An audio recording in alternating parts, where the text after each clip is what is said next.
Oyentes de Radio María, un día más, con la gracia del Señor, proseguimos el comentario del Catecismo de nuestra Madre la Iglesia. Hoy es el segundo programa que dedicamos al noveno mandamiento. Habíamos introducido este mandamiento y habíamos explicado los dos primeros puntos y habíamos quedado en el 2516. Continuamos a partir de ahí. El 2516 dice así: en el hombre, porque es un ser compuesto de espíritu y cuerpo, existe cierta tensión y se desarrolla una lucha de tendencias entre el espíritu y la carne. Pero en realidad esta lucha pertenece a la herencia del pecado, es una consecuencia de él y al mismo tiempo confirma su existencia. Forma parte de la experiencia cotidiana del combate espiritual.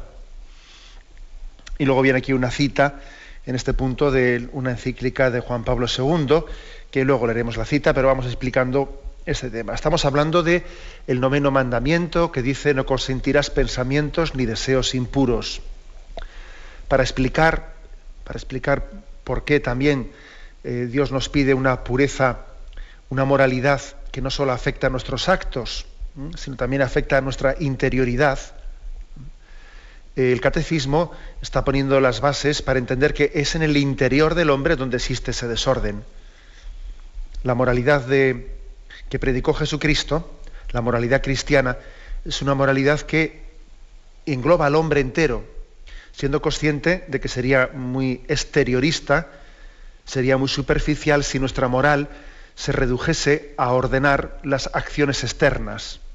Como existen también otros códigos, pues por ejemplo, códigos de disciplina, códigos militares, códigos deportivos, es decir, códigos que no pretenden llegar a ordenar la interioridad del hombre. Pero es que la moral cristiana parte de la unidad entera del ser humano, su unidad de vida.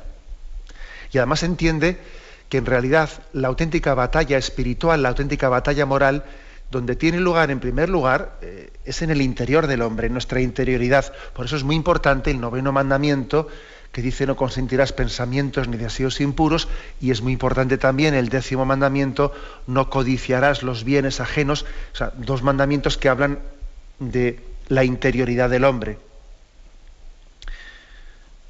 Para explicar esto, por qué existe esta disfunción, esta lucha interior en el hombre, eso que llamamos la concupiscencia, tendencias encontradas dentro de nosotros, este punto 2516 nos remite a cuál es el ser, la esencia del ser humano, ¿no? Y nos habla de que es compuesto de espíritu y cuerpo. Y nos remite a un punto anterior, al 362, donde se decía: la persona humana, creada a imagen de Dios, es un ser a la vez corporal y espiritual. El relato bíblico expresa esta realidad con un lenguaje simbólico cuando afirma que Dios formó al hombre con el polvo del suelo e insufló en sus narices aliento de vida y resultó el hombre un ser viviente. Génesis 2:7. Por tanto, el hombre en su totalidad es querido por Dios. Es decir, en el hombre, la primera afirmación que hacemos es que nosotros los cristianos no creemos en el dualismo. No creemos en el dualismo. El dualismo, pues, es una visión antropológica en la que el cuerpo y el alma, lo espiritual y lo carnal, tienen dos principios, son antagónicos. Incluso tienen dos principios distintos, ¿no? Lo espiritual es bueno y lo corporal y lo carnal es malo. El cristianismo jamás ha afirmado tal cosa. Esas visiones de que vienen a resumirse más o menos, ¿no? Esas visiones de dualismo, de raíz dualista, que vienen a decir que el hombre es un espíritu encarcelado en un cuerpo, jamás han brotado de la doctrina cristiana ni han sido aceptadas por nosotros. Tienen una raíz, generalmente, pues de otro tipo de filosofías dualistas, maniqueas, orientales, etcétera, pero no forman parte de la filosofía cristiana, de la teología cristiana. Nosotros creemos que el hombre en su totalidad ha sido querido por Dios. No solo en su alma, también en su cuerpo. No solo en lo espiritual, también en lo carnal. Todo lo que Dios ha creado es bueno. Fijaros cómo el Génesis insistía, y vio Dios que era bueno, y vio Dios que era bueno. Y no dice que era bueno solamente cuando creó los ángeles, no, sino cuando creó también todo el orbe en su materialidad, en lo más material, tangible, palpable, y vio Dios que era bueno. Por eso, primera afirmación, nosotros rechazamos el dualismo. Y además, el hombre es una unidad sustancial de cuerpo y alma. No es divisible, es decir, estamos todo yo, cuerpo y alma, está destinado a contemplar a Dios.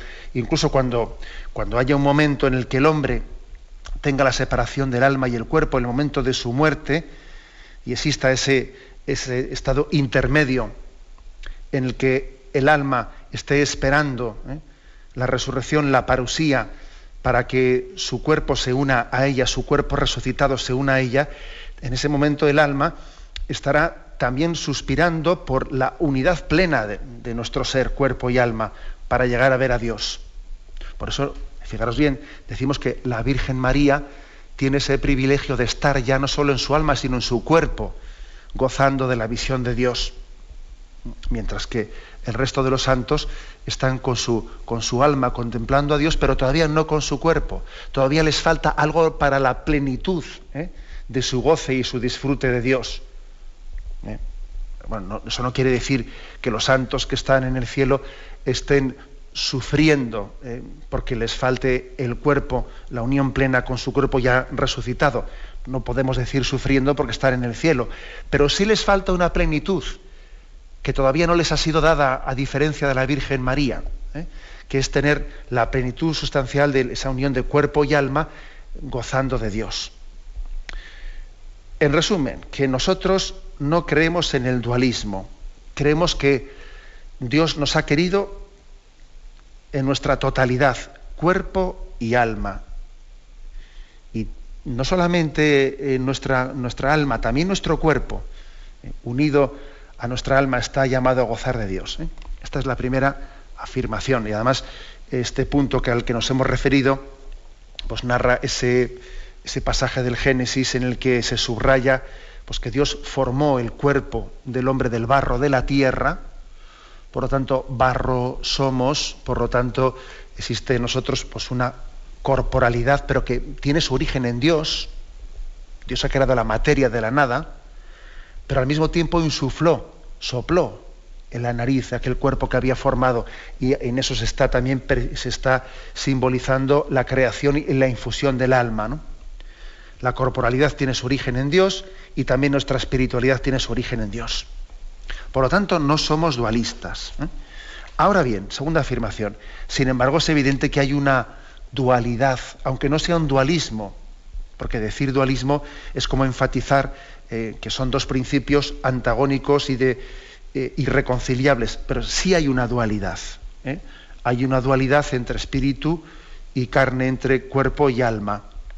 Una dualidad que no es, una vez que el hombre ha pecado y que tiene una cierta distorsión, no es fácilmente integrable. Todos somos conscientes de que tenemos una cierta lucha en nuestro interior. Aquí se hace, sin embargo, una afirmación importante, que esa lucha que tenemos entre nuestra tendencia carnal y nuestra tendencia espiritual no viene de la naturaleza en sí misma, sino que es herencia del pecado.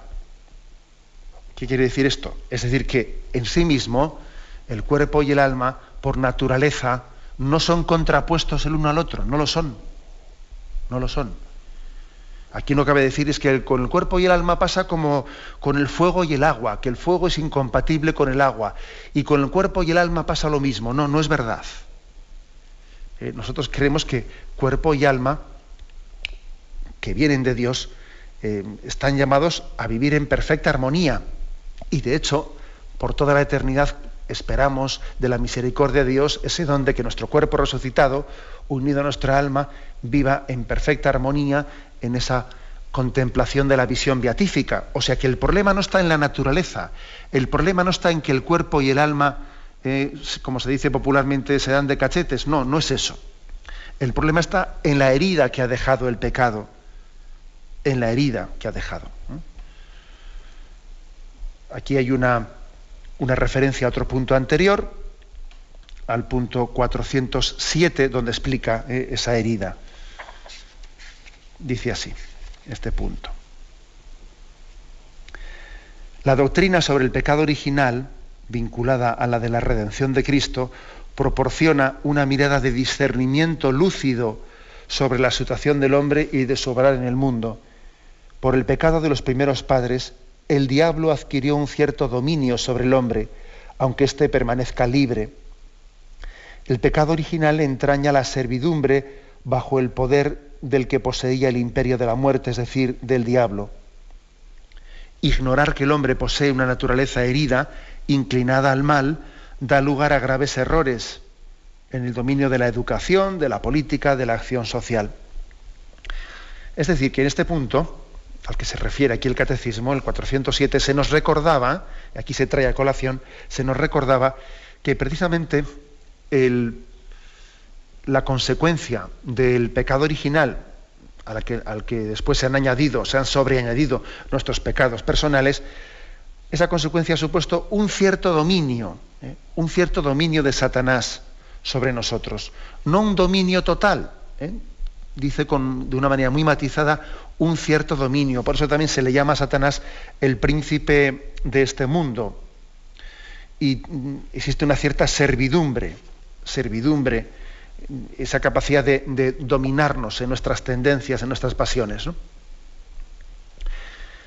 Esto que ha afirmado siempre la doctrina tradicional católica, que tres son los enemigos del alma: mundo, demonio y carne, aunque en realidad hay que decir que Satanás es el mismo el que se sirve de la carne o se sirve del mundo para intentar tener esa especie de dominio sobre nosotros. En resumen, que aquí lo que venimos a decir es que esa distorsión que tenemos dentro de nosotros, entre el cuerpo y el alma, entre lo espiritual y lo carnal, no viene de la naturaleza corporal y espiritual, sino viene de las consecuencias que se han derivado del pecado original, del hecho de que Satanás tiene un cierto señorío, tiene como una cierta entrada libre, porque digamos que el pecado le ha roto esas barreras de protección que Dios ha puesto en torno a nosotros, y tiene una cierta entrada libre, sin que eso le podamos llamar posesión, ni mucho menos, pero tiene un cierto influjo. De ahí la importancia de que el cristiano no únicamente reciba el bautismo, sino que recurra a todos los medios de gracia para ser como los polluelos que se ponen bajo las alas de la gallina, ¿no? Es decir, para buscar la protección de Dios, el don de la gracia, siendo conscientes de que de lo contrario estamos bajo un influjo de Satanás. Qué importante es dejarnos iluminar por la revelación, porque cuando no nos dejamos iluminar, cuando estas afirmaciones que estoy haciendo no las acogemos como verdaderas, como reveladas, entonces verdaderamente tenemos un problema muy serio, y es que Satanás puede actuar a sus anchas. Claro, no hay mejor cosa que poder, no hay ataque más fácil y más sencillo que el del enemigo, que entra en un lugar en el que no es percibido como enemigo, está a sus anchas, no tiene campo libre. ¿Y cuántas veces está ocurriendo eso hoy en día, ¿no? Que nuestra mentalidad secularizada, que ha rechazado la luz de la revelación, claro, interpreta que los influjos o las tentaciones de Satanás dentro de nosotros son ocurrencias nuestras, ¿no? Tendencias de liberalización del hombre. Y le llamamos tendencias de liberalización a lo que son tentaciones de Satanás. Bueno, por lo tanto, esta es la afirmación que hace aquí el Catecismo, una afirmación, como vemos, que está poniendo las bases de la comprensión de dónde viene nuestra lucha interior. y cuál debe de ser el camino que emprendamos hacia la purificación. Se completa esta afirmación con una cita de la encíclica de Juan Pablo II sobre el Espíritu Santo, Dominum et Vivificantem, una encíclica que Juan Pablo II publicó en el año 1986. Y se ha recogido un párrafo que dice: para el apóstol no se trata de discriminar o condenar el cuerpo, que con el alma espiritual constituye la naturaleza del hombre y su subjetividad personal, sino que se trata de las obras, mejor dicho, de las disposiciones estables, virtudes y vicios, moralmente buenas o malas, que son fruto de la sumisión, en el primer caso, o bien de la resistencia, en el segundo caso, a la acción salvífica del Espíritu Santo. Por ello, el apóstol escribe: si vivimos según el Espíritu, obremos según el Espíritu. Una cita que aquí se ha traído de Juan Pablo II, que viene a confirmar lo afirmado en este punto, 2516. Yo la resumiría lo que hemos leído de la siguiente forma. Es decir, que no se trata de que el cuerpo y el alma estén enfrentados, no se trata de eso, sino lo que están enfrentados son las obras carnales y las obras espirituales. Lo que sí que es irreconciliable son los hábitos que hemos ido adquiriendo, fruto de la tentación de Satanás, que se ha servido de la debilidad de nuestra carne, o sea, los hábitos malos, con los hábitos buenos, o sea, con las virtudes que han sido realizadas bajo la luz del Espíritu Santo y ejercitando nuestra voluntad que conduce correctamente nuestras pasiones. O sea, lo que está enfrentado no es el cuerpo y el alma, sino las virtudes y los vicios. Las virtudes y los vicios. Porque, ojo, los vicios no únicamente los ha provocado el ser corporal del hombre, también hay vicios de tipo espiritual, de soberbia. También hay vicios que son más, digamos, de componente espiritual que de componente carnal. Hay vicios que son más carnales, pero también hay vicios que son más espirituales, de orgullo, de soberbia. Luego lo que está enfrentado es esto, nuestros vicios y nuestras virtudes, y esa es la batalla. Y lo que afirmaba aquí Juan Pablo II en esta encíclica sobre el Espíritu Santo es la importancia de que seamos dóciles a la acción del Espíritu Santo, para que el Espíritu Santo vaya integrando nuestro cuerpo y nuestra alma de una manera unida y para la glorificación de Dios.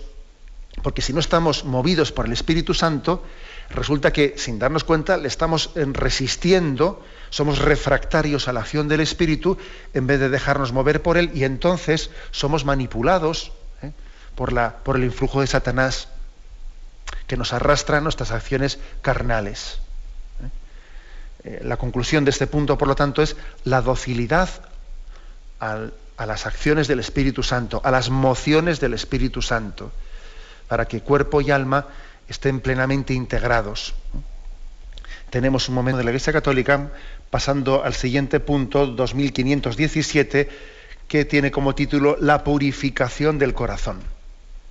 Estamos explicando el 9º mandamiento: no consentirás pensamientos ni deseos impuros. La purificación del corazón. Dice así: el corazón es la sede de la personalidad moral.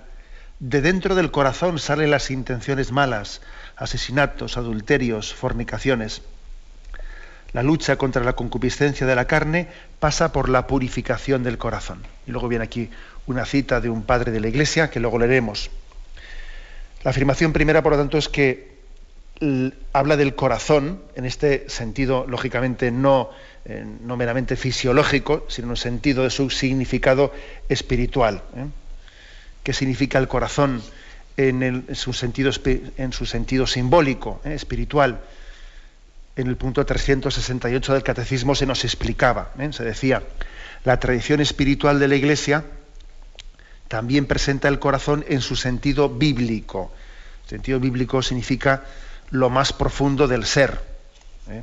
Por ejemplo, acordaros aquel texto de Jeremías que decía: arrancaré vuestro corazón de piedra y os daré un corazón de carne.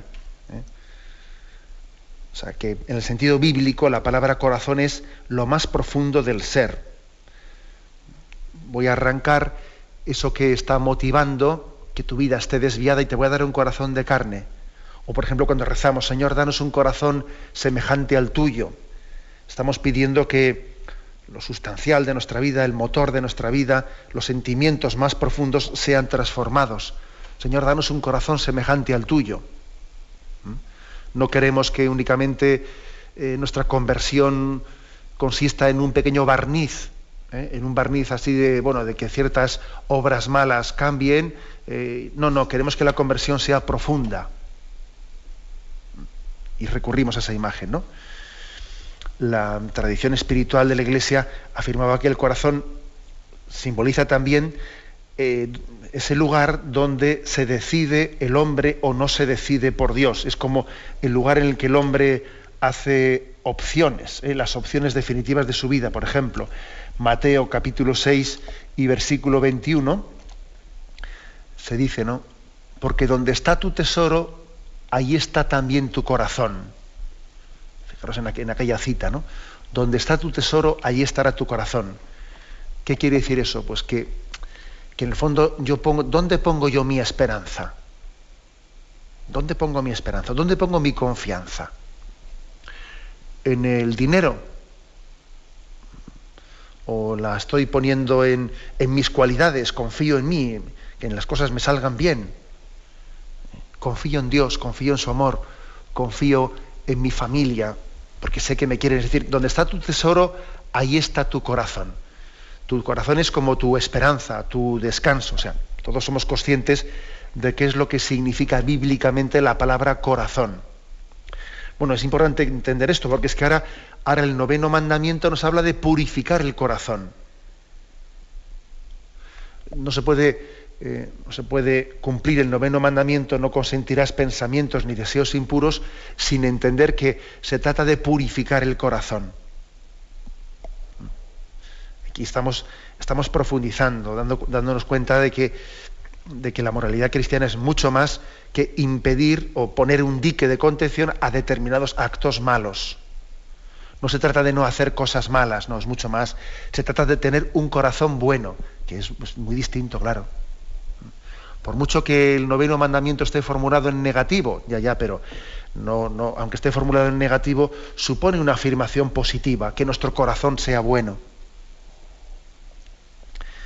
Esa es la afirmación. Después dice que la lucha contra la concupiscencia pasa por la purificación del corazón. Esto de la purificación del corazón nos recuerda también otro momento del catecismo, el que se nos habló de una virtud importante, la de la templanza. ¿Cómo se lucha por la purificación del corazón? Ejercitando, cogiendo las riendas en la mano y ejercitando la virtud de la templanza, que es una virtud que modera la atracción de los placeres y procura el equilibrio en el uso de los bienes creados. Así se definía en el catecismo. Es una virtud que asegura el dominio de la voluntad sobre los instintos y pone en vereda, como se dice, ¿no? Pone un límite a los deseos, ¿no? A nuestros deseos, para que estén en un horizonte de honestidad.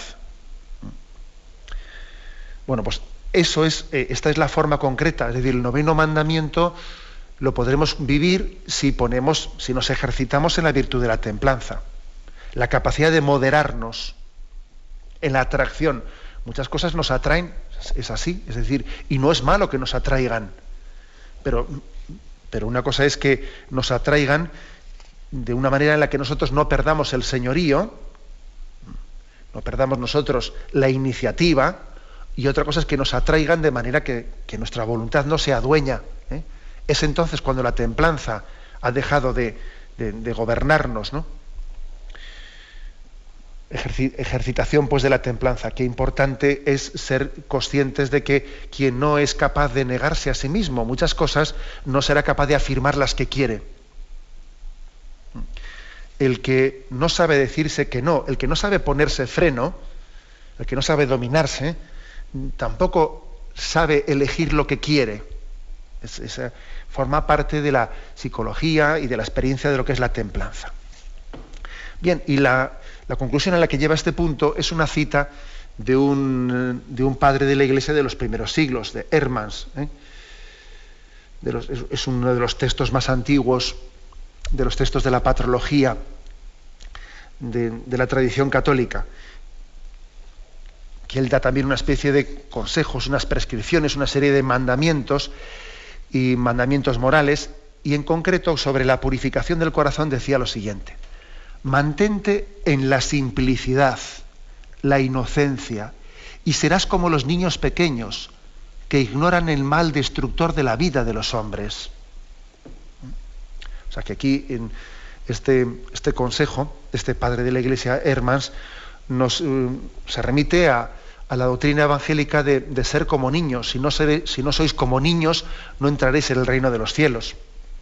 Ojo, tampoco se trata de adular a los niños, que también los niños son tentados. O sea, también los niños pueden llegar a ser, en vez de sencillos, complicados.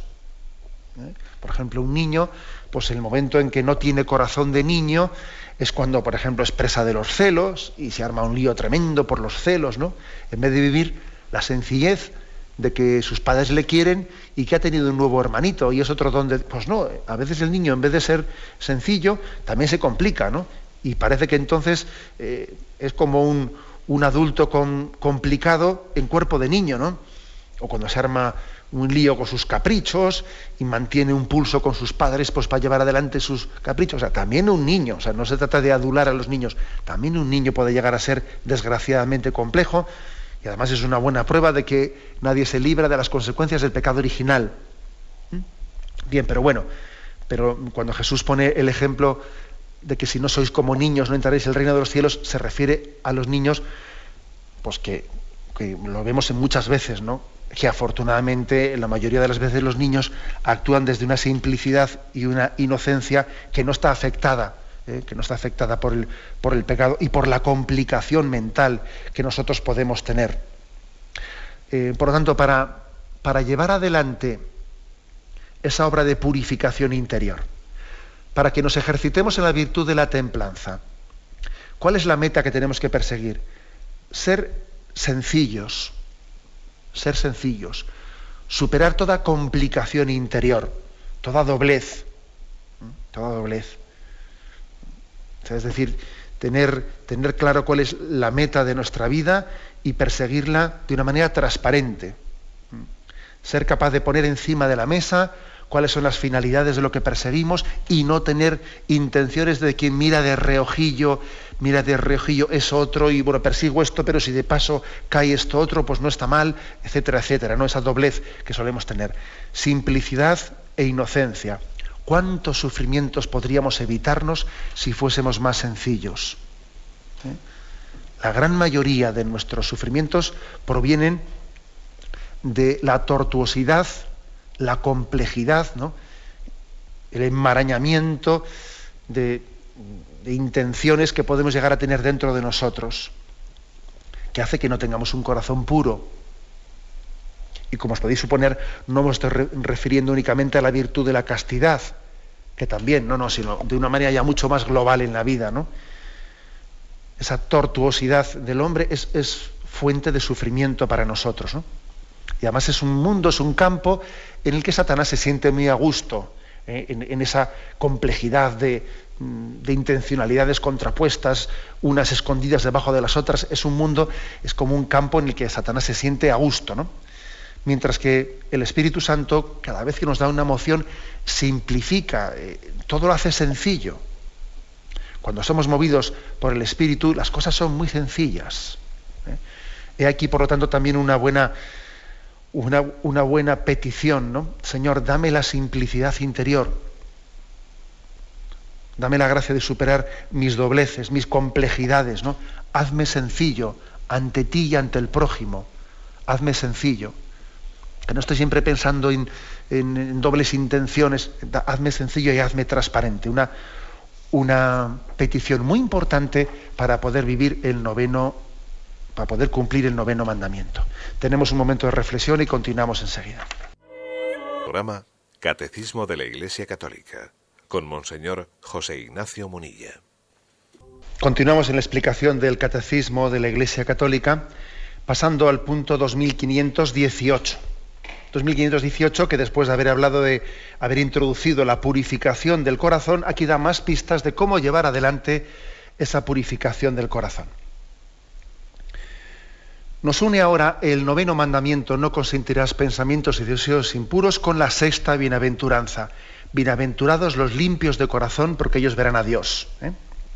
Y lo explica así: los corazones limpios designan a los que han ajustado su inteligencia y su voluntad a las exigencias de la santidad de Dios, principalmente en 3 dominios: la caridad, la castidad o rectitud sexual, el amor a la verdad y la ortodoxia de la fe. Existe un vínculo entre la pureza del corazón, la del cuerpo y la de la fe. O sea que es interesante este punto. Yo creo que es muy interesante porque aquí nos dice, a ver, bueno, ¿y cómo llevar adelante esta tarea de purificación del corazón? Vamos a ver, ¿y cómo ser sencillos? ¿Y cómo vencer esa complejidad que nos hace sufrir tanto? ¿Y cómo ejercitar la templanza? Vamos a ver, ¿en dónde la focalizamos? ¿En qué nos centramos?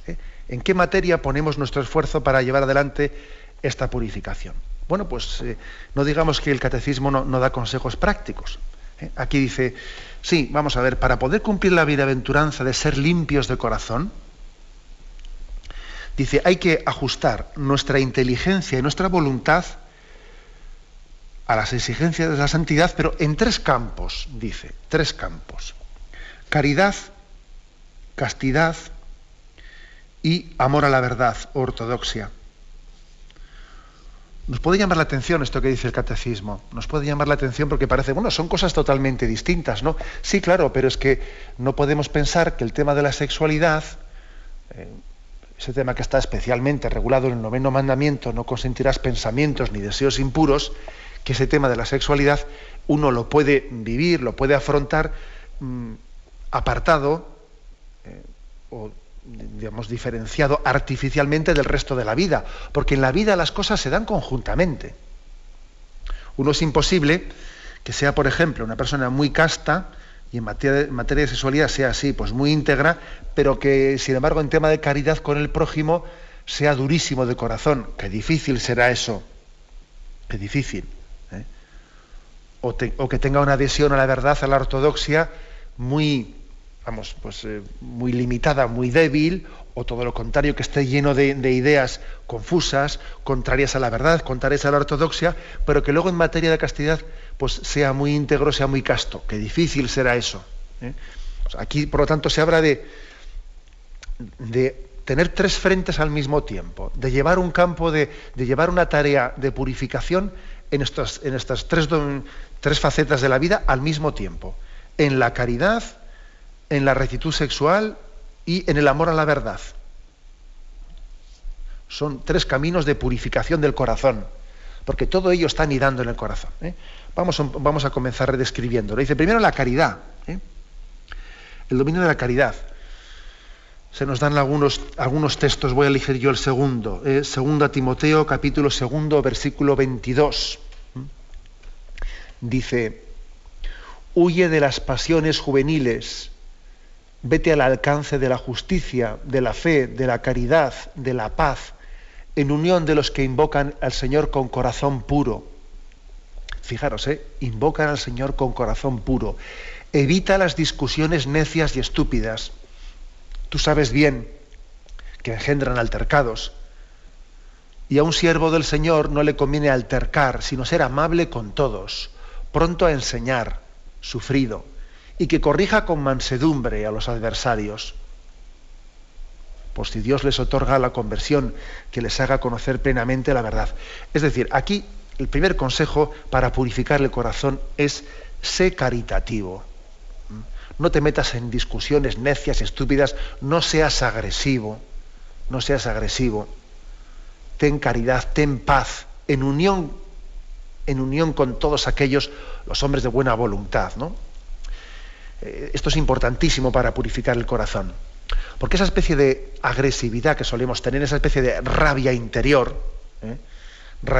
que parece que en cualquier cosilla pues estamos como suelo decir yo a veces, que me habéis escuchado esta expresión, que estamos matando pulgas a cañonazos, esa agresividad interior, pues imposibilitan que un corazón sea puro, porque no es sencillo. No es sencillo. El que está continuamente viendo enemigos en torno a él de los que se tiene que defender, tiene que tener las uñas sacadas y tiene esa displicencia, esa antipatía con los demás, ese no puede tener un corazón sencillo. Porque es que además se piensa el ladrón que todos son de su condición. Y como él no está en paz interiormente, pues tiende a haber en todos los que le rodean gente que le agrede, de los que me tengo que defender. Y así es imposible tener un corazón sencillo y tener un corazón puro, y así es imposible vivir el 9º mandamiento. Por lo tanto, este es el primer consejo.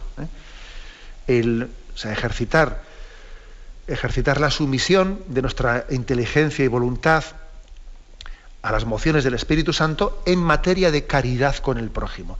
En segundo lugar, dice, en materia de castidad o de rectitud sexual, que es así específicamente a lo que se refiere el 9º mandamiento. Por ejemplo, el primer texto que se nos ofrece es 1 Tesalonicenses, capítulo 4, versículo 7. Pues no nos llamó Dios a la impureza, sino a la santidad. Así pues, el que esto desprecia, no desprecia a un hombre, sino a Dios, que os hace don de su Espíritu Santo. O sea que la pureza es un don. Y cuando vivimos en impureza, estamos rechazando el don del Espíritu Santo. O, por ejemplo, Colosenses 3:5. Así pues, si habéis resucitado con Cristo, buscad las cosas de arriba, donde está Cristo sentado a la diestra del Padre. Aspirad a las cosas de arriba, no a las de la tierra, porque habéis muerto y vuestra vida está oculta con Cristo en Dios. Cuando aparezca Cristo, vida nuestra, entonces también vosotros apareceréis gloriosos ante Él. Ahora dice, por tanto, mortificad vuestros miembros terrenos. Mortificad la fornicación, impureza, pasiones, malos deseos y la codicia, que es una idolatría. Es decir, puesto que hemos resucitado con Cristo, tomémonos en serio esa mortificación de la impureza dentro de nosotros. Consecuencia lógica de vivir una vida resucitada. También el último texto que nos ofrece es Efesios 4:19. Os digo pues esto y os conjuro en el Señor que no viváis ya como viven los gentiles, según la vaciedad de su mente, sumergiendo su pensamiento en las tinieblas y excluidos de la vida de Dios por la ignorancia que hay en ellos, por la dureza de su cabeza, los cuales, habiendo perdido el sentido moral, se entregaron al libertinaje hasta practicar con desenfreno toda suerte de impurezas. Es decir, que se espera de nosotros, los que hemos sido llamados por Cristo, bautizados, los que hemos sido lavados por su cuerpo y su sangre, se espera de nosotros que nuestro comportamiento en materia de sexualidad pues no sea el de los gentiles que no han conocido a Jesucristo. O sea, que se tiene que notar la redención de Jesucristo en la vivencia de la virtud de la pureza. Si un cristiano se piensa que él en materia de sexualidad no tiene por qué distinguirse de nada de lo que viven quienes no han conocido a Jesucristo, es que entonces la redención de Cristo no ha entrado en su vida. Es como si Cristo nos hubiese redimido, pero no en la totalidad de nuestro ser. También la redención de Cristo ha sido capaz de renovar la vivencia de la sexualidad, ¿no? Por lo tanto, recapitulo. O sea, que la bienaventuranza de ser limpios de corazón supone que pongamos manos a la obra en la tarea de purificación en 3 campos, decíamos. Primero, en la caridad, en el amor al prójimo, ¿no? En tener cariño, acogida, en no ser agresivos, no ser displicentes. Segundo, en la castidad, otra faceta de nuestra vida. Y tercero y último, ¿no? En el amor a la verdad. Es decir, también hay que ejercitar una purificación para amar a la verdad, para no caer en esa tentación de que nos interese lo falso, o nos dé lo mismo verdad que mentira. No, tener amor a la verdad, a la ortodoxia de la fe. Aquí te veré muchos textos, por ejemplo, Tito 1:15. Para los limpios todo es limpio, mas para los contaminados e incrédulos nada hay limpio, pues su mente y conciencia están contaminados. Es decir, que la pureza de corazón supone conocer a Dios, tener una mente y una conciencia que no estén contaminadas. De lo contrario, es imposible una pureza de corazón con la mente confusa. Cuando no conocemos la verdad, cuando no conocemos la doctrina recta, es pedir peras al olmo que el corazón esté limpio. Es verdad que a veces podemos tener una ignorancia inculpable, eso es verdad, pero eso siempre será algo excepcional. Más allá de las ignorancias inculpables, es muy importante tener la conciencia bien formada para que el corazón esté limpio, porque son dos cosas que están muy unidas. Otro texto que se nos propone, 1 Timoteo, capítulo 1, versículos del 3 al 4. Dice San Pablo: al partir yo para Macedonia, te rogué que permanecieras en Éfeso, para que mandaras a algunos que no enseñasen doctrinas extrañas, ni dedicasen su atención a fábulas y genealogías interminables, que son más a propósito para promover disputas que para realizar el plan de Dios. Es decir, mira, que cuando Pablo le envía o le dice a Timoteo que permanezca en Macedonia, ve que es que allí hay una confusión de ideas tremendas, que la gente se ha entregado a doctrinas extrañas, a fábulas, a deformaciones de la doctrina cristiana, y que claro, así no van a tener la limpieza de corazón para poder ver a Dios. Es que es importantísimo, por supuesto, ¿no? El estar adherido a la verdad, para que de la verdad seamos capaces de desprender el amor y la pureza de corazón. Existe pues un vínculo entre caridad, castidad y fe. Dice aquí el Catecismo, existe un vínculo entre pureza de corazón, la pureza del cuerpo y la de la fe. La pureza en el amor, la pureza en la castidad y la pureza de nuestro pensamiento, de nuestra razón. Existe un vínculo, son inseparables, son tres dominios, tres aspectos en los que hay que ejercitarse pues, con la virtud de la templanza para llegar a la purificación. Y concluye este punto del Catecismo con una cita de San Agustín. Los fieles deben creer los artículos del símbolo para que creyendo obedezcan a Dios, obedeciéndole vivan bien, viviendo bien purifiquen su corazón y purificando su corazón comprendan lo que creen. He aquí ese texto de San Agustín como une los tres aspectos, ¿no? Une el aspecto de caridad, el aspecto de castidad y el aspecto de adhesión a la verdad. Lo dejamos aquí y damos paso a la intervención de los oyentes. Podéis llamar para formular vuestras preguntas al teléfono 917-107-700. 917-107-700.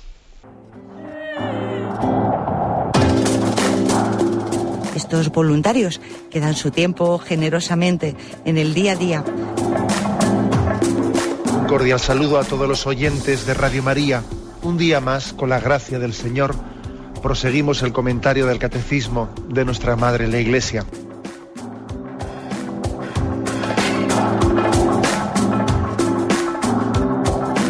Porque le has quitado la única manera de protesta que tiene. O sea que cuando hay un dolor fuerte no hay que tomar analgésicos, hay que ir directamente al médico.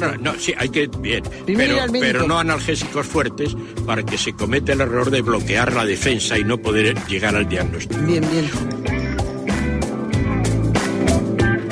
¿Le gustaría tener sus programas favoritos de Radio María para escuchar en cualquier momento? Llame y pídanos el programa que más le interesa en cualquiera de sus emisiones. Recogeremos su petición y sus datos completos para hacer el envío. Solo necesita un lector de CD o DVD que admita el formato de compresión MP3. Llame al 917-107-700 y atenderemos su petición encantados. Tome nota. 917-107-700. Radio María, más cerca de usted.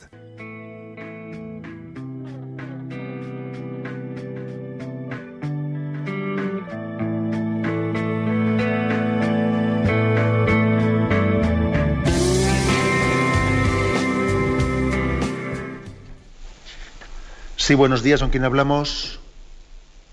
Buenos días. Buenos días, padre. Buenos días, adelante, le escuchamos. Bueno, solamente quería hacerle una consulta, porque es que he consultado con distintos sacerdotes y no hay una opinión muy generalizada con respecto. Es sobre la masturbación. ¿Es pecado o no es pecado? De acuerdo, pues mire, le respondo, su pregunta es muy clarita y muy directa, y le respondo directamente. Mire, tengo aquí, si no me equivoco, esto está en el...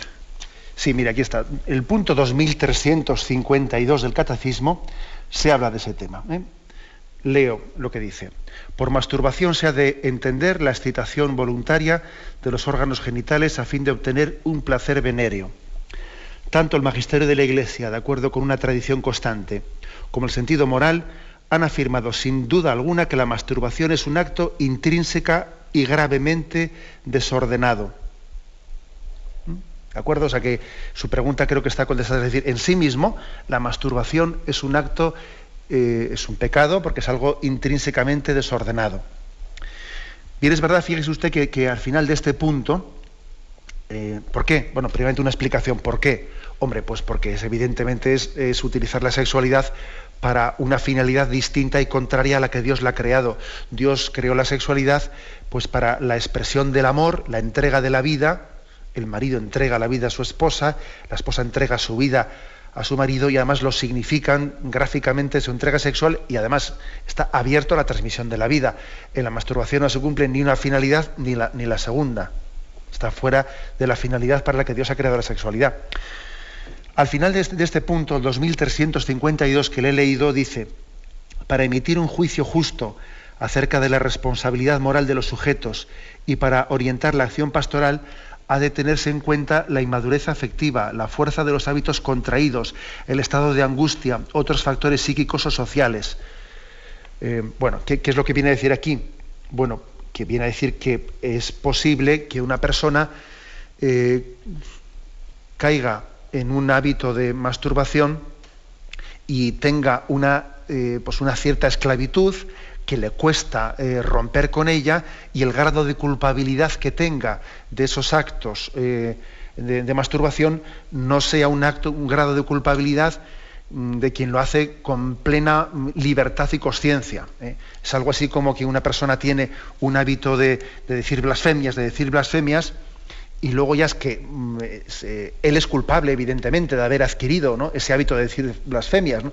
Pero es verdad que llegado un momento no es tan libre para poder romper con ese hábito, tiene que luchar y tiene que ir procurándolo poco a poco.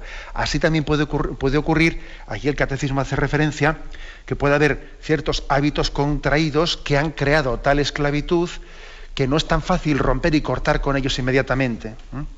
Y claro, uno tiene su culpabilidad en haber adquirido ese hábito y debe de confesarse, por supuesto, y de pedir perdón a Dios, pero puede ser difícil calibrar en ese momento qué grado de culpabilidad puede tener una persona en cada acto de masturbación que comete cuando ya ha adquirido una esclavitud que le cuesta romper con ella. Pero vamos, la pregunta que usted ha realizado es si la masturbación es un pecado. Sí, evidente, sí lo es, porque es contrario al orden moral. Luego, como este matiz último que estoy haciendo, hace referencia a la historia personal de cada uno, pero en cualquier caso lo que hay que hacer es ser fieles en el sacramento de la confesión, no angustiarse, y quienes tengan una esclavitud que les cueste romper con ella, ser constantes, no angustiarse y recurrir a los medios de gracia con paz y fidelidad para que el Señor les vaya dando poco a poco el don de la purificación interior. Adelante, vamos para un siguiente oyente. Buenos días, monseñor. Buenos días, adelante, le escuchamos. Mire, antes que nada, darle las gracias porque en el mes de agosto aún usted nos permita poderle hacer unas preguntas y estar al pie del cañón. La pregunta es, resulta que usted ha dicho que la fe dice el Evangelio y también sé como niños. Los niños, yo creo, hoy en día, no sé usted, monseñor, que dejan de ser niños muy tempranamente debido a los medios de comunicación.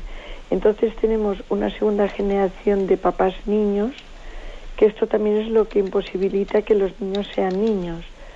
Yo creo que las estimulaciones cerebrales que reciben a través de medios como Internet, porque los niños ya desde muy pequeños tienen Internet tal, pueden ser muy positivos como muy negativos. Entonces creo que los católicos tendríamos que unirnos un poco en el criterio de poder ser niños, porque si no, no somos niños nunca. Somos caprichosos, yo creo, desde muy tempranamente debido a esto, y entonces tenemos una segunda generación de papás que también les falta educar por culpa de mi generación, que tengo 58 años, que si no hemos controlado bien los estímulos que tenían nuestros hijos, pues ellos ya con los nietos les cuesta mucho más.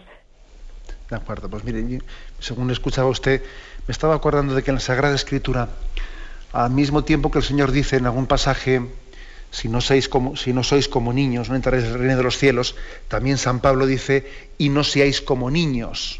O sea, las dos imágenes se utilizan, evidentemente, bajo dos sentidos diferentes.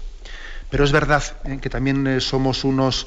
es la segunda imagen, la de San Pablo, no seáis como niños, no os dejéis arrastrar, etcétera, es un poco a la que usted se está refiriendo. Bueno, pues que es verdad que hay muchos adultos que somos como niños en el sentido de dejarnos llevar por caprichos, de no haber crecido espiritualmente, de habernos quedado pues en una etapa de inmadurez que se esperaba de nosotros que hubiésemos superado. Luego, este es un drama, y claro, el hecho de que no, si los padres pertenecen a esta generación de inmadurez, es difícil que los niños vivan la infancia en el sentido de la inocencia de vida. Porque cuando un niño es como niño, en el sentido de que es inocente, es porque puede descansar en la madurez de un padre. Ahora, cuando el padre no es maduro, entonces el niño tiene que estar, de alguna manera, o está él viendo lo que no tiene que ver, está oyendo lo que no tiene que ver, no tiene un referente moral en que pueda descansar, y entonces no puede ser niño, sino que tiene que empezar a jugar a ser mayor. Claro, no será mayor de esta manera, sino que pierde su inocencia indebidamente. Luego yo creo que la reflexión que usted ha hecho es buena y está claramente reflejada en esos dos textos bíblicos, quiero decir, que tendremos que ser como niños, pero al mismo tiempo no seáis como niños para dejaros arrastrar por vuestras pasiones, ¿no? Brevemente damos paso a una última llamada. Buenos días. Hola, buenos días, monseñor. Buenos días, sí. Simplemente quería pedirle su consideración al respecto de... Bueno, yo he participado en un curso para catequistas en la cual el ponente, pues cuando hablaba del tema del pecado de Sodoma, él hacía mucho hincapié en que el pecado de Sodoma no era aquel en el que estábamos pensando todos, sino que era un pecado de falta de hospitalidad. Es más, luego en el curso del cursillo, pues a lo largo del cursillo, pues hizo más hincapié en que había determinados cardenales que también no es que estuvieran a favor de la homosexualidad, pero que lo perdonaban, pues porque eran... ¿Qué podría usted decirme al respecto? Vamos a ver, yo creo que con todos mis respetos, me parece que ese ponente, y le agradezco mucho que no dé usted el nombre, etcétera, que es mucho mejor que seamos discretos en antena, pues yo creo que hizo una interpretación forzada de las cosas.